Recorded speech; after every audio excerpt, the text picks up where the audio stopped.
Taman Park sat in the back row of the lecture hall, trying to make himself as small as possible. The room was massive, built to hold 200 cadets from across the galaxy. Most of them were aliens. Only 12 were human, and Taman could feel every single pair of eyes that sometimes glanced his way with barely hidden contempt. The holographic display in the center of the room showed a massive battleship rotating slowly. It was beautiful in a deadly way, all sleek lines and powerful weapons. Instructor Velthar stood beside it, his 4 arms gesturing as he spoke about the vessel's capabilities. He was Ethian, with blue-gray skin and eyes that seemed to see everything.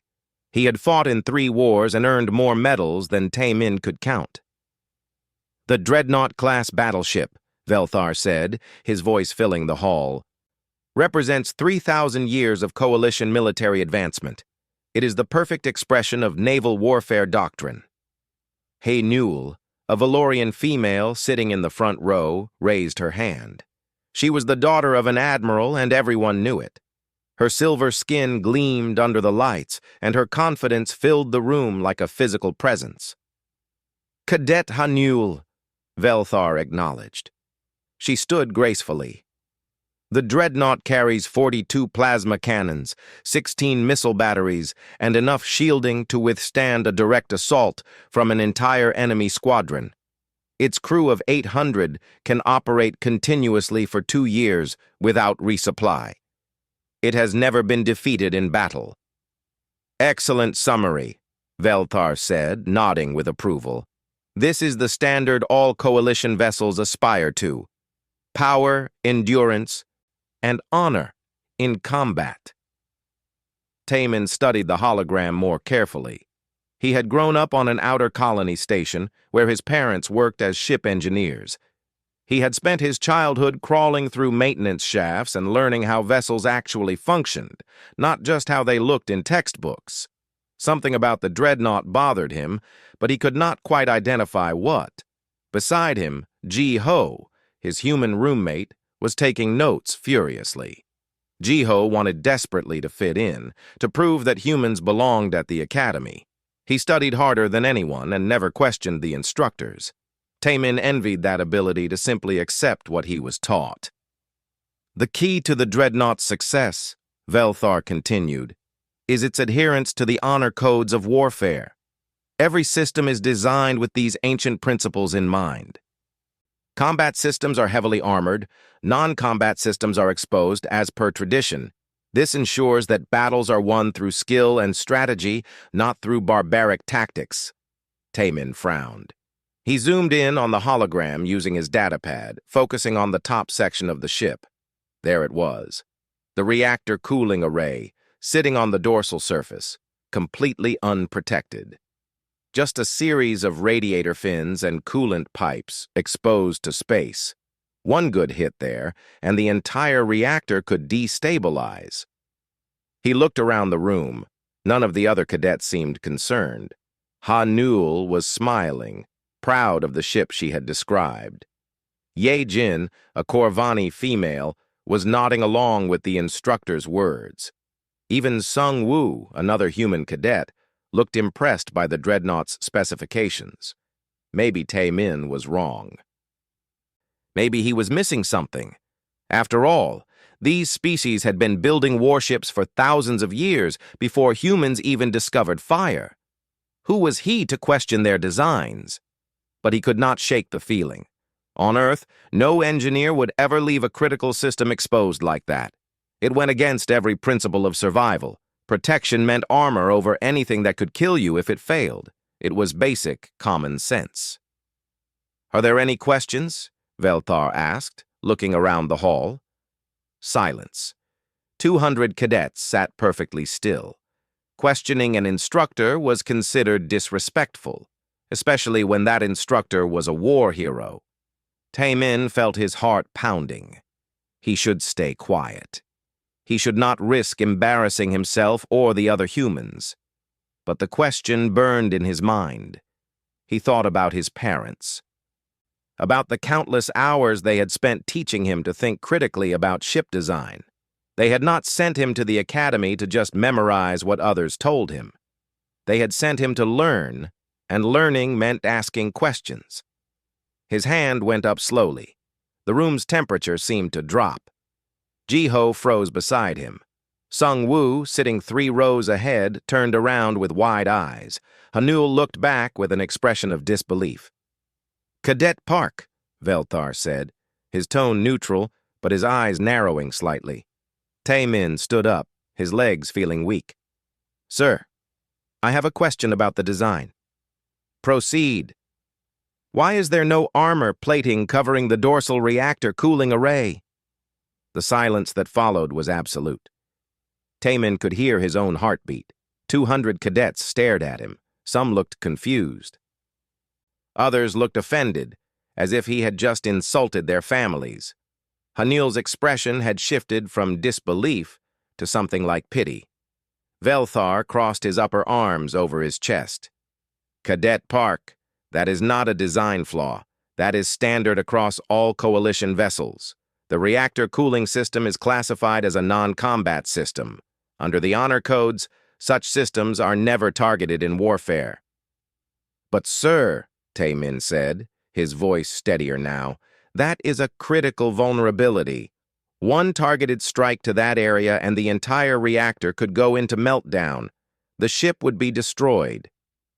"The honor codes of warfare," Velthar said slowly, as if explaining to a child, "have been followed by every civilized species in the coalition for 3,000 years. No honorable commander would target a non-combat system. To do so would be an act of barbarism." Taemin felt the weight of the entire room pressing down on him. "But sir, what if someone does not follow those codes? What if an enemy does not care about honor?" The question hung in the air. Velthar's expression hardened into something cold and distant. "Cadet Park, you have much to learn about civilized warfare. Class dismissed." The cadets began to file out. Taemin stood frozen for a moment before sitting back down heavily. Jiho grabbed his arm. "Why did you do that?" he whispered urgently. "You just made us all look bad." Taemin watched the hologram of the dreadnought still rotating slowly, its reactor cooling array gleaming and unprotected in the light. "Because someone needed to ask," he said quietly.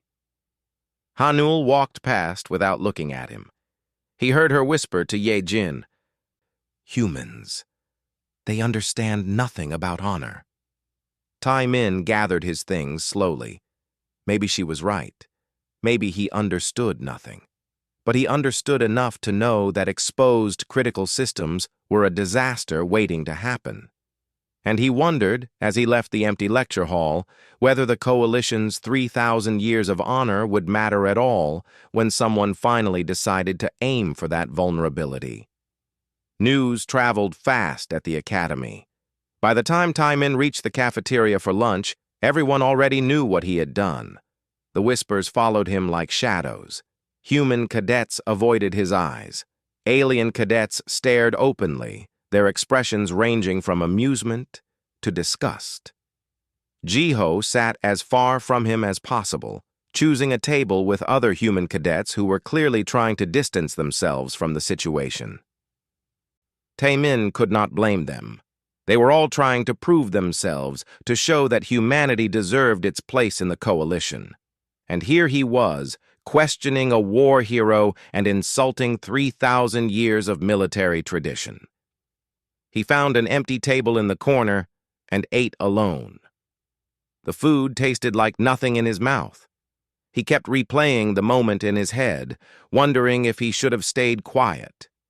But every time he pictured that exposed cooling array, he knew he would have asked the same question again. Someone sat down across from him. Taemin looked up to see Sung Woo, the human weapons specialist. Sung Woo was built like a soldier, broad-shouldered and confident. He was one of the few humans who had earned some respect from the alien cadets through pure physical performance. "You really stepped in it today," Sung Woo said quietly. "I know," Taemin replied. "Why did you do it? You had to know how it would look." Tae-min put down his fork. Because it is a real problem. That cooling array is completely exposed. Any enemy could exploit it. Sung-woo shook his head. You are thinking like a human. They do not fight like we do. They have rules, codes, honor. Honor does not stop explosions, Tae-min said. Before Sung-woo could respond, a shadow fell over their table. Hanul stood there, flanked by two other alien cadets. Her silver skin seemed to glow with anger. You embarrassed Instructor Velthar today, she said, her voice sharp. He is a decorated war hero. He has forgotten more about warfare than you will ever know. Tae-min stood up, meeting her eyes. I was not trying to embarrass anyone. I was asking a legitimate question about ship design. There is nothing wrong with the design, Hanul said. The dreadnought is perfect. It has been tested in dozens of battles over centuries. Your question showed nothing but ignorance and disrespect. Then prove me wrong, Tae-min said, surprising himself with his boldness. Run a simulation. Show me how the ship can defend against a targeted strike on that cooling array. Hanul's eyes narrowed. Simulations are for tactical training, not for indulging the fantasies of cadets who do not understand basic honor codes. Are you afraid the simulation will prove me right? Tae-min asked. The cafeteria had gone quiet. Everyone was watching now. Hanul's expression shifted from anger to something colder. I am not afraid of anything, especially not the opinions of a human who has been in space for barely 50 years. Your species still fights with primitive weapons and barbaric tactics. Our tactics kept us alive, Tae-min said quietly. Can you say the same about yours if someone decides to ignore your honor codes? Hanul leaned forward. No one ignores the codes. That is what separates civilization from chaos. That is what you humans do not understand. Warfare is not about exploitation and cheap victories. It is about honor, courage, and facing your enemy as an equal. And if your enemy does not want to be equal? Tae-min asked. What if they just want to win? The question seemed to genuinely confuse her. She stared at him for a long moment, then turned and walked away. Her companions followed, leaving Tae-min standing alone with every eye in the cafeteria on him. He sat back down slowly. Sung-woo whistled low. You just challenged an admiral's daughter to a simulation. That was either very brave or very stupid. Probably both, Tae-min admitted. The afternoon passed in a blur of stares and whispers. Tae-min attended his engineering class, where the instructor pointedly avoided calling on him despite his raised hand. He went to his combat training session, where his sparring partner hit him harder than necessary. He felt the weight of being different, of being human, more heavily than ever before. As evening fell, his datapad chimed with a message. He did not recognize the sender code, but the message was clear. Report to Simulation Base 7, 2000 hours. Commander Thex. Tae-min's stomach dropped. Commander Thex was the station administrator, one of the highest-ranking officers at the academy. This was either a formal reprimand or something worse. He considered not going, but that would only make things worse. At exactly 2000 hours, he stood outside Simulation Bay 7. The door slid open before he could knock. Inside, he found Commander Thex, a massive Corvani male with dark green scales and eyes like a predator. Instructor Velthar stood beside him, arms crossed, and there, looking both triumphant and angry, was Hanul. Cadet Park, Commander Thex said, his voice a deep rumble. You have created quite a stir today. Sir, I apologize if my question caused... Thex held up a hand. I did not call you here for an apology. I called you here because Cadet Hanul has informed me of your challenge. She wishes to demonstrate, through simulation, why your concerns are baseless. Tae-min glanced at Hanul, who was staring at him with cold determination. However, Thex continued, I am curious. You come from a species with a very different approach to warfare. I want to see what you see. So we will run your simulation. You will pilot a small strike craft. Cadet Hanul will command a dreadnought. You will attempt to exploit this vulnerability you have identified. She will defend using standard coalition tactics. Sir, Velthar interjected, is this really necessary? The cadet spoke out of ignorance, not malice. Perhaps, Thex said, but I want to see this ignorance in action. Sometimes the newest eyes see what experienced ones have missed, and sometimes cadets need to learn their lessons the hard way. He looked at Tae-min. This is your chance, Cadet Park. Prove your point or admit you were wrong. Tae-min felt his heart racing. He had never expected this. He looked at the simulation pods, then at Ha-Nul's confident expression, then back at Commander Thex. I accept, he said. Ha-Nul smiled. Good. When this is over, perhaps you will finally understand what honor means. Tae-min stepped into his simulation pod, the neural interface settling over his head. As the system initialized, he thought about everything his parents had taught him, about vulnerability and exploitation, about survival over honor, about doing whatever it took to protect what mattered. The simulation loaded. Ahead of him, in the vast darkness of space, the dreadnought appeared. Massive, powerful, perfect, and completely exposed. Begin, Commander Thex's voice echoed through the simulation. Tae-min pushed his strike craft forward. Hanul's dreadnought began its approach, weapons charging, shields at maximum, following perfect textbook formation. He ignored all of it. He accelerated hard, angling up and over the battleship's main weapons arc. Hanul tried to track him, but the dreadnought was massive and slow. He was small and fast. He came in from above, diving toward the dorsal surface, toward the exposed reactor cooling array. His targeting system locked on. Fire, he whispered. The simulation registered his shots hitting the unarmored cooling pipes. Alarms blared. The reactor began to destabilize. 47 seconds after the simulation began, the dreadnought exploded. Silence filled the simulation bay. Tae-min stepped out of the simulation pod, his legs shaky. The neural interface always left him feeling slightly disconnected from reality for a few moments. But the looks on everyone's faces brought him back to the present very quickly. Commander Thex stood perfectly still, staring at the holographic replay that showed the dreadnought's destruction.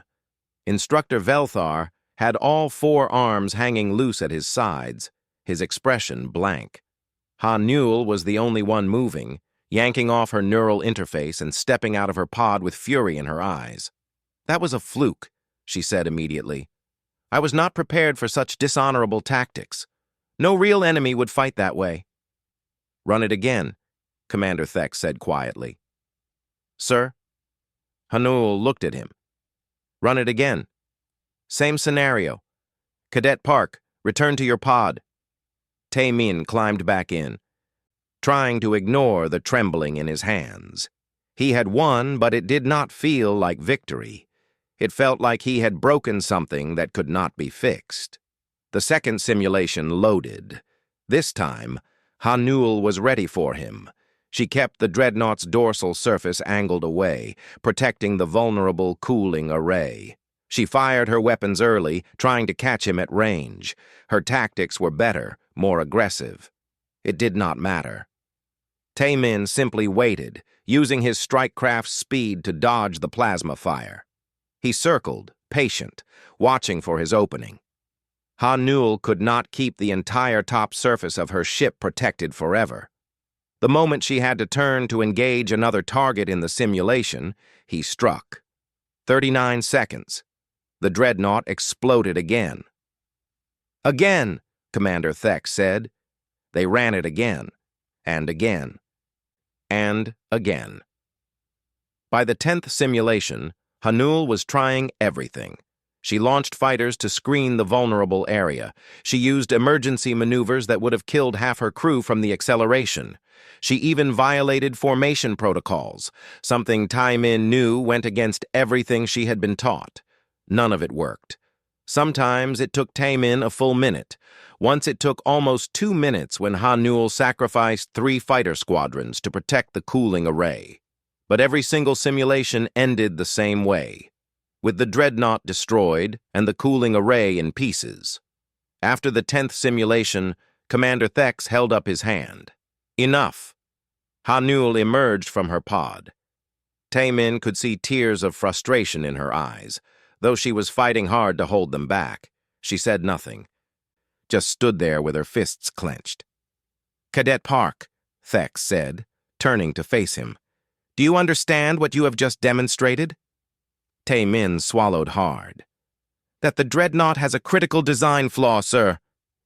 "Not just the dreadnought," Velthar said quietly. His voice sounded hollow. "Every ship in the Coalition fleet, cruisers, destroyers, carriers, they all follow the same design philosophy. Non-combat systems exposed as per the honor codes." Commander Thex walked to the holographic display and zoomed in on the cooling array. "For 3,000 years, we have built our ships this way. For 3,000 years, no enemy has ever targeted these systems. We have fought wars, won and lost battles, but always with honor, always following the codes." "Sir, I did not mean to—" Taimin started. "Do you realize what this means?" Thex interrupted, and for the first time Taimin heard something like fear in the commander's voice. "Every ship we have is vulnerable, our entire fleet, our defense stations, everything. And now that you have shown us this weakness, we cannot unsee it." Hanul finally spoke, her voice shaking.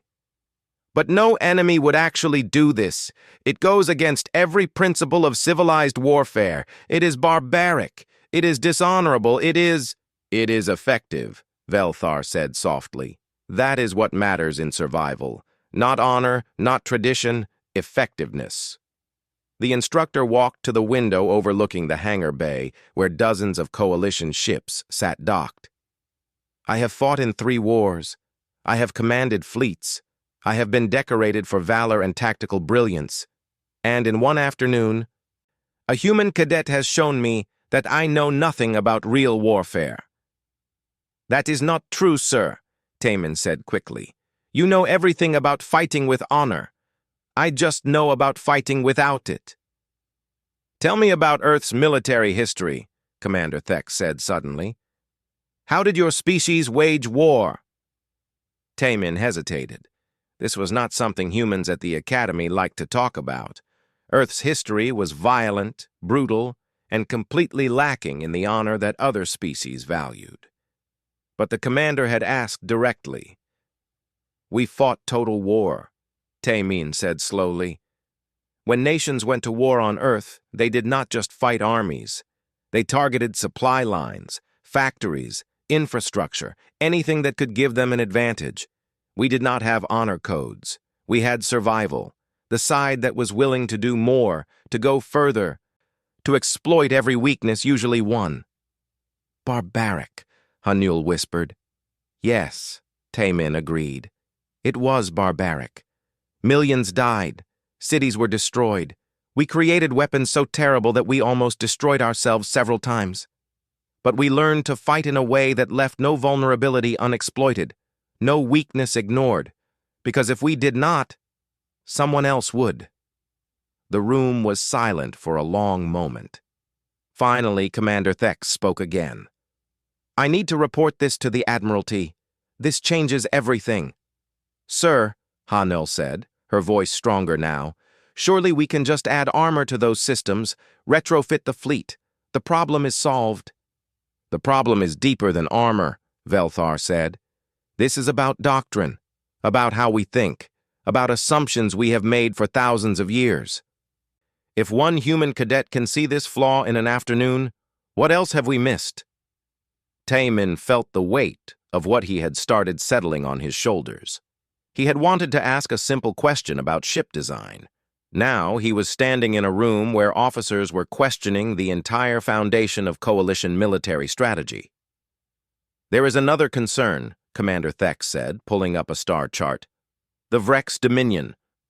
He pointed to a section of space on the coalition's border. "They have been quiet for too long. Intelligence reports suggest unusual fleet movements. If they have discovered this same vulnerability—" He did not need to finish the sentence. Everyone understood. An enemy who fought without honor, armed with knowledge of the coalition's weakness, could destroy the entire fleet before anyone realized what was happening. "We need to convene the senior staff," Velthar said. "We need tactical assessments, retrofit plans, new training protocols. We need human perspective," Commander Thex added, looking at Tae-Min. "Cadet Park, you and the other human cadets will be assigned to tactical review teams. Your knowledge of asymmetric warfare is now a strategic asset." Tae-Min blinked. "Sir, I am just a cadet. I do not—" "You just defeated our most powerful warship 10 times in a row using tactics none of us had considered," Thex interrupted. "Right now, you know more about exploiting our weaknesses than anyone in the coalition. That makes you valuable. That makes you necessary." Haniul was staring at Tae-Min with an expression he could not quite read. Not anger anymore. Something more complicated. Maybe respect. Maybe resentment. Maybe both. "I am sorry," Tae-Min said to her. "I did not mean to humiliate you." She was quiet for a moment, then shook her head slowly. "You did not humiliate me.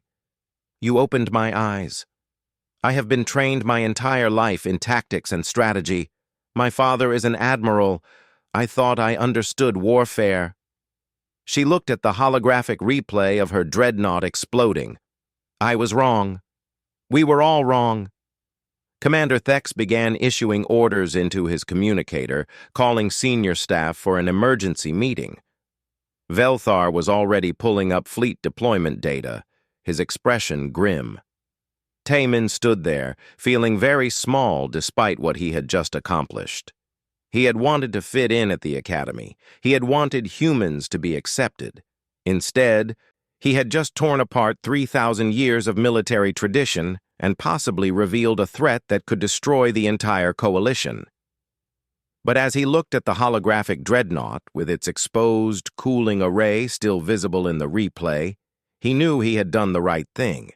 Sometimes survival mattered more than honor. Sometimes the hardest questions were the most important ones to ask, even if no one wanted to hear the answers. The briefing room was filled with some of the most powerful military officers in the coalition. Tae-Min sat at the end of a long table, feeling completely out of place among the admirals, generals, and senior commanders who filled the seats. Their uniforms glittered with medals and rank insignia. His cadet uniform looked painfully plain by comparison. Commander Thex stood at the head of the table, a holographic display showing the simulation results behind him. The replay of the dreadnought's destruction played on a loop, a constant reminder of what Tae-Min had discovered. "We have confirmed Cadet Park's findings across multiple ship classes," Thex said, his voice heavy. "Cruisers, destroyers, carriers, even our orbital defense platforms. All of them have critical systems exposed according to Honor Code specifications. All of them are vulnerable to targeted strikes." An admiral with deep purple skin and 6 eyes spoke up. "This is unacceptable. We must immediately begin retrofit operations on the entire fleet." "That will take years," another officer countered. "We have thousands of ships. The resources required would cripple our economy." "Better a crippled economy than a destroyed fleet," the first admiral shot back. Tae-Min watched the argument escalate. Officers were shouting over each other, their voices rising in pitch and intensity. Finally, a figure at the far end of the table stood, and everyone fell silent. Admiral Kethra was Hanul's father. He was tall even for a Valorian, his silver skin marked with the scars of decades of combat. His presence commanded absolute respect. When he spoke, his voice was quiet, but filled the room completely. We are missing the larger point, he said. Yes, we can add armor. Yes, we can retrofit our ships. But that does not address the fundamental problem. Our entire military doctrine is based on assumptions that may no longer be valid. He turned to look directly at Tae-min. Cadet Park, you are human. Your species has been in the coalition for only 50 years. Tell me, when you look at our military, what do you see? Tae-min's mouth went dry. Every officer in the room was staring at him. He wanted to say something diplomatic, something that would not offend, but Admiral Kethra's eyes demanded honesty. I see a military built for a specific kind of war, Tae-min said carefully. A war with rules, with honor, with mutual respect between enemies. It is beautiful in a way, noble. But, Kethra prompted, but on Earth, we never had that luxury, Tae-min continued. Our wars were not noble. They were brutal. Survival was the only rule. Nations that tried to fight with honor often lost to nations that fought to win. We learned that warfare is not about being civilized. It is about staying alive. You are describing barbarism, an officer said with disgust. Yes, Tae-min admitted. That is exactly what I am describing. Earth's military history is full of terrible things. We targeted civilian populations. We destroyed crops to starve enemies. We poisoned water supplies. We created weapons designed only to cause maximum suffering. It was horrible and cruel and completely ruthless. The room erupted in angry voices. Tae-min pressed on, raising his voice to be heard. But that history taught us to see warfare differently. We learned to identify vulnerabilities. We learned to exploit weaknesses. We learned that the enemy will do whatever it takes to win, so we had to be prepared for anything. Admiral Kethra held up his hand, silencing the room again. And you believe the coalition is not prepared? Tae-min took a deep breath. Sir, your military has fought dozens of wars over thousands of years. You have won victories and earned glory. But I think you have only ever fought enemies who shared your values, who followed the same codes, who agreed to fight the same way you do. And if we face an enemy who does not share those values? Kethra asked. Then you will lose, Tae-min said quietly. Not because your ships are not powerful or your soldiers are not brave, but because you will fight with honor against an enemy who only cares about winning. And honor does not stop missiles. The silence that followed was absolute. Tae-min could see the officers processing his words, some with anger, some with denial, and a few with dawning horror. A junior officer burst into the room, breathless. Admiral Kethra, sir. Priority intelligence report. The Vrex Dominion. Kethra took the datapad, and his expression darkened as he read. Without a word, he projected the information onto the main display. It showed long-range sensor data of the Vrex border region, dozens of fleet signatures, unusual formations, ships moving with purpose. They have been building up their forces, the junior officer explained. Intelligence believes they have been studying coalition tactics for years, and recent intercepted communications suggest... He hesitated, looking at Tae-min. They have been analyzing vulnerability points in coalition ship designs. The room exploded into chaos. Officers shouted questions and demands. Some called for immediate military action. Others wanted diplomatic channels opened. The noise was overwhelming. Silence! Admiral Kethra's voice cut through everything. The room fell quiet instantly. He looked at the sensor data, then at Tae-min, then at Commander Thex. How long until our retrofit operations can begin? 3 weeks minimum to develop new armor specifications, Thex replied. 6 months to retrofit the first squadron. Years for the entire fleet. We do not have years, Kethra said. If the Vrex attack now, they will do to us exactly what Cadet Park did in the simulation. They will ignore our weapons, ignore our shields, and strike at every exposed critical system. Our fleet will be destroyed before we can react. An older general leaned forward. Then we must strike first. launch a preemptive attack before they are ready.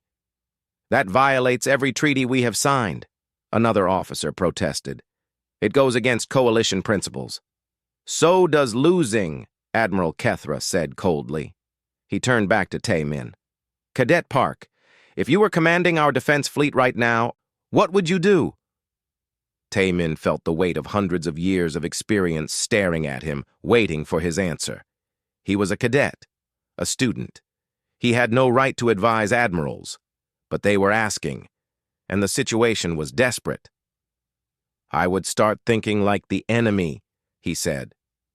The Vreks know our weakness. They will exploit it. So we need to make them think we do not know they know. Let them attack, but be ready with tactics they do not expect. Use human-style warfare. Hit and run.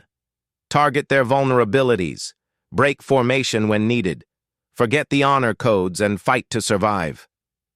You want us to abandon 3,000 years of military tradition? Someone asked incredulously. I want you to survive, Taemin said simply. You can have your traditions back after the war, but you have to live through it first. Admiral Kethra was quiet for a long moment, studying Taemin. Finally, he turned to the assembled officers. I am issuing new orders. All combat training will incorporate human tactical doctrine. All cadets, human and non-human, will study Earth's military history. We will begin analyzing our own fleet for vulnerabilities and develop exploitation tactics. If the Vreks want to fight without honor, then we will meet them on those terms.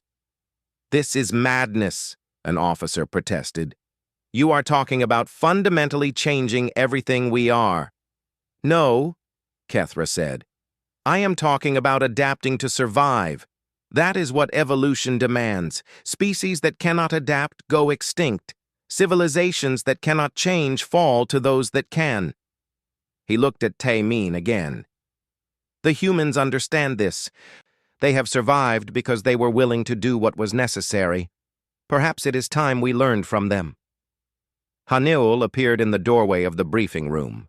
She had been called in with several other top cadets. She looked at her father, then at Taemin. Her expression was unreadable. Hanul, Admiral Kethra said. You will work with Cadet Park and the other human cadets. Learn their tactics. Learn how they think. You are among our best tactical students. I need you to become our bridge between traditional doctrine and this new approach. Hanul straightened. Yes, sir.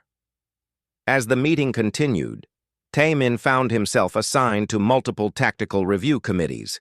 He would be working directly with senior staff to identify vulnerabilities and develop new combat doctrines. The other human cadets would be pulled from regular classes to provide their unique perspectives on asymmetric warfare. The meeting finally adjourned as dawn began to break over the station. Taemin walked out into the corridor, exhausted. Hanul fell into step beside him. My father respects you, she said quietly. That is not something he gives easily. I did not ask for any of this, Taemin replied. I just asked a question. You asked the right question at the right time, Hanul said. That matters more than you know. She paused. I was wrong about you, about humans. I thought you were barbaric and crude. But maybe barbarism is just pragmatism that civilization has not caught up to yet. Or maybe, Taemin said, we are just very good at surviving. And right now, that is what the coalition needs. 3 weeks passed in a blur of emergency training sessions and tactical briefings. Taemin barely slept. He worked with engineering teams to develop armor retrofits. He taught classes on asymmetric warfare to senior officers who had decades more experience than him. He ran simulation after simulation, showing coalition forces how to fight without honor, how to exploit every weakness, how to win at any cost. The other human cadets were pulled into similar roles. Ji-ho worked on communications disruption tactics. Sung-woo taught close-quarters combat techniques that focused on efficiency over elegance. Slowly, reluctantly, the coalition military began to change. But they were running out of time. The alert came at 0400 hours, screaming through every speaker on the station. Taemin jolted awake in his quarters, his heart already racing. The words echoed through the corridors. All hands to battle stations. This is not a drill. Vrex forces have crossed the border. Multiple contacts. Heavy resistance. This is not a drill. He ran to the briefing room, still pulling on his uniform. The room was already packed with officers and cadets, everyone staring at the tactical display. It showed the border region lit up with red markers, Vrex fleet signatures, dozens of them. They hit the border defense fleet 20 minutes ago, Commander Thex was saying, his voice tight with stress. Early reports indicate they are using targeted strikes against exposed systems, reactor arrays, sensor clusters, communication relays. Half our border fleet is already gone. The room was silent except for the constant stream of damage reports coming through the speakers. Ship names followed by casualty numbers. The steadfast 800 crew lost. The Guardian destroyed with all hands. The Resolute, critical damage, reactor failing. Admiral Kethra appeared on the main screen, transmitting from his flagship. His face was grim. All available vessels are to report to the frontier line immediately. We make our stand there, or the Virex will push straight into Coalition space. He paused, and his eyes seemed to look directly at Taemin. New combat protocols are now in effect. All ships are authorized to engage using asymmetric tactics. The honor codes are suspended until further notice. Fight to survive. Fight to win. The transmission ended. Commander Thex turned to the assembled cadets. Light cruiser Dawn's Promise is departing in 30 minutes. We need a crew. Cadet Park, you have command of tactical. Cadet Hanul, you will serve as executive officer. Sungwoo, weapons. Jiho, communications. The rest of you, report to your assigned stations. Taemin's mind went blank for a moment. Sir, I am a cadet. I cannot command. You can, and you will, Thex interrupted. Right now, you know more about the kind of warfare we are about to face than most of our senior staff. The Dawn's Promise will be implementing your tactical doctrines. This is your chance to prove they work in real combat. 28 minutes later, Taemin stood on the bridge of the Dawn's Promise. The cruiser was small by Coalition standards, only 200 meters long with a crew of 60. But it was fast, maneuverable, and now armored in the critical areas that had been exposed before. Hanul stood beside him at the tactical station. Their eyes met briefly. In 3 weeks, they had gone from enemies to something like partners. She had learned to think like a human, to see vulnerabilities, to fight without the constraints of honor. It went against everything she believed, but she had adapted. All stations report ready, Jiho called from communications. Engineering shows green across the board, Sungwoo added from weapons control. Taemin took a deep breath and activated the ship-wide comm. All hands, this is Tactical Command. We are departing for the frontier line. You all know what we are facing. The Vrex fight like we have trained you to fight over the past 3 weeks. They will target our weaknesses. They will show no honor. They will do whatever it takes to win. He paused, choosing his words carefully. So we will do the same. We will use every tactic Earth ever developed, hit and run, target exploitation, asymmetric warfare. We will not fight fair. We will fight smart. And we will survive. All stations, prepare for departure.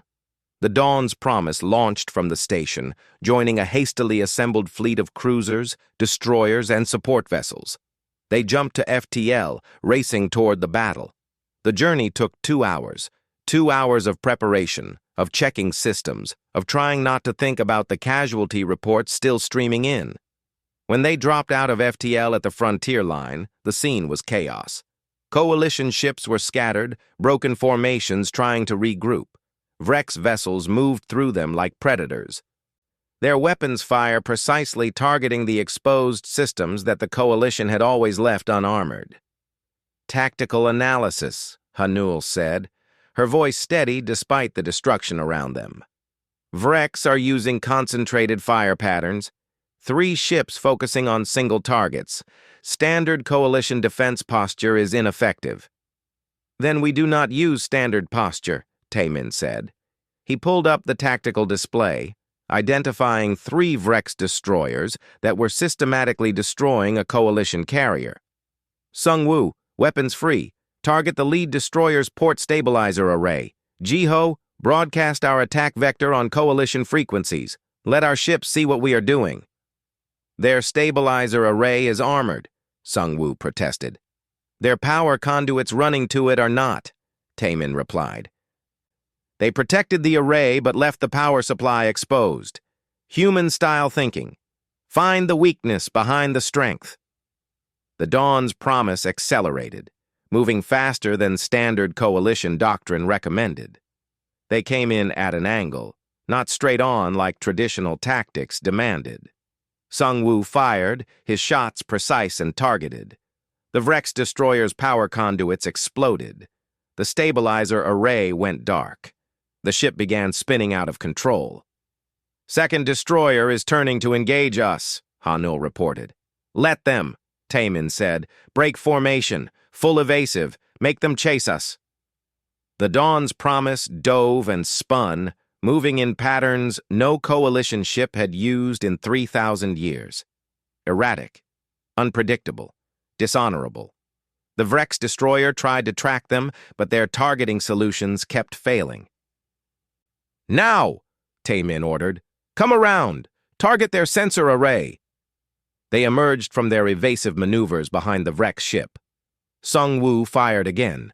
The destroyer's sensors went dark. Blind, it could not defend itself.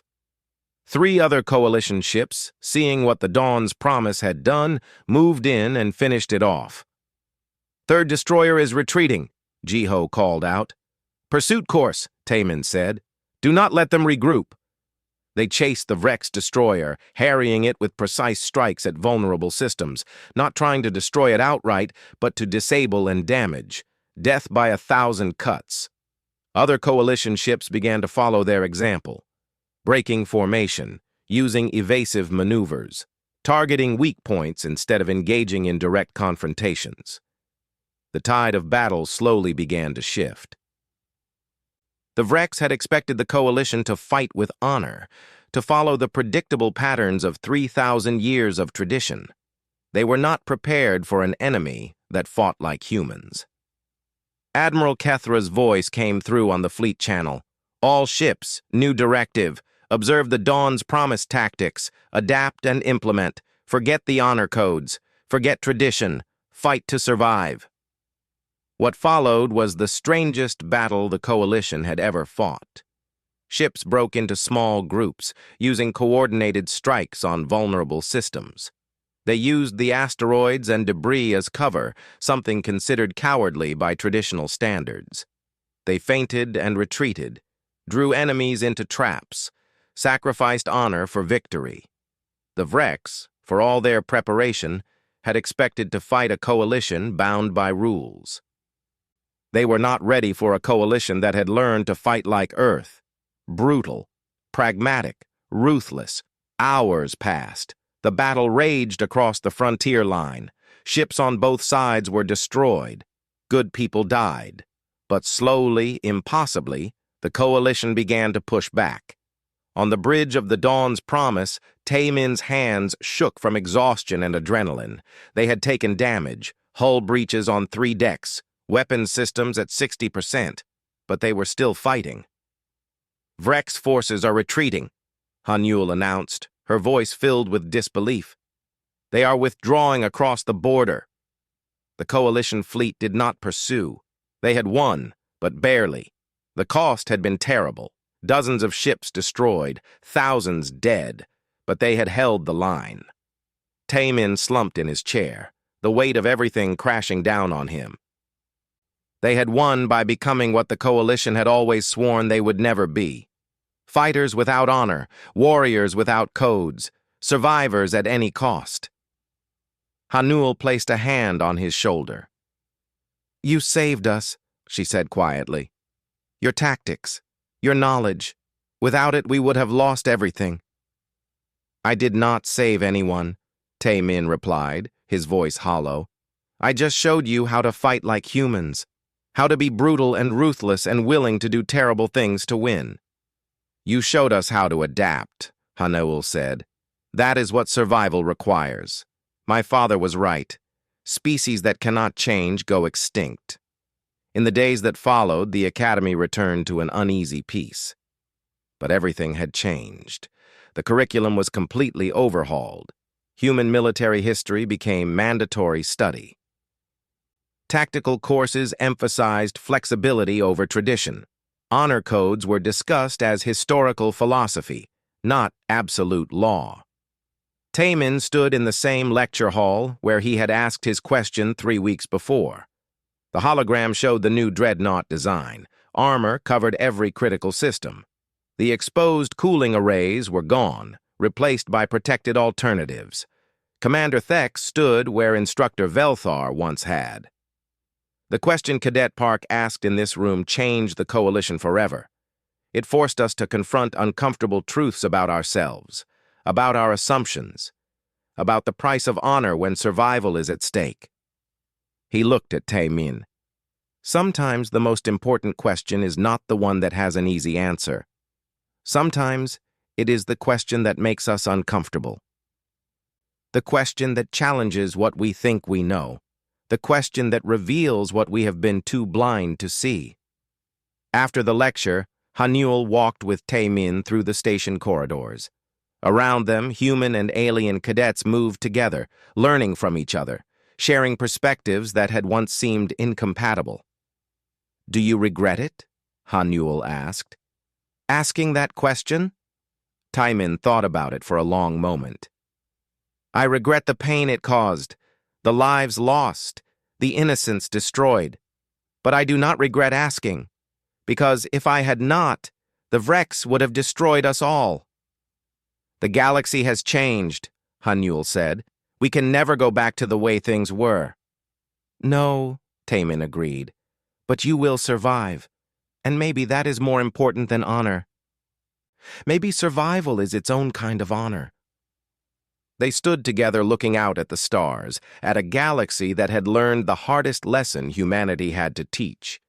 That sometimes, to protect what you love, you have to be willing to fight without rules, to abandon honor for survival, to ask the questions no one wants to hear, because the alternative is extinction, and nothing, not even 3,000 years of tradition, is worth that price.